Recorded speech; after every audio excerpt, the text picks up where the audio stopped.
Hi hello welcome to Deepthi Telugu vlogs. ఎలా ఉన్నారు? ఈరోజు ఒక స్మాల్ స్టోరీ అండి.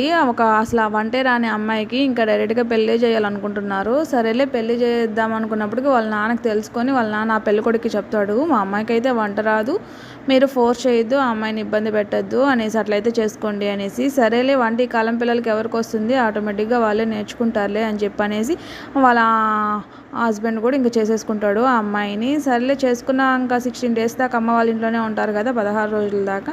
సరేలే ఇంకా అలా అయిపోయింది. ఆ తర్వాత ఇంకా అబ్బాయి జాబ్ చేసే కాడికి అమ్మాయిని అయితే తీసుకెళ్ళిపోయాడు. అక్కడికి వెళ్ళేటప్పటికైతే ఇంకా హస్బెండ్ అండ్ వైఫే కదా, వాళ్ళకి ఇంకా అమ్మాయికి అయితే ఫుడ్ చేయడం రాదు. ఎలా వంట చేస్తుంది, ఎలా వాళ్ళ తంటాలు ఏందో తెలుసుకోవాలనుకుంటే నెక్స్ట్ షార్ట్లో చూసేయండి. ఇంతకీ ఈ చికెన్ పకోడా టేస్ట్ అయితే చాలా బాగా వచ్చింది. నచ్చితే లైక్ చేయండి, షేర్ చేయండి. Thank you. ఇంతకీ ఆ అమ్మాయికి వంట రాదు కదా, వాళ్ళ తంటాలు ఎలా ఉంటాయో చూడాలనుకుంటున్నారా? అయితే నెక్స్ట్ షార్ట్లో చూసేయండి. వీడియో నచ్చినైతే లైక్ చేయండి. Thank you.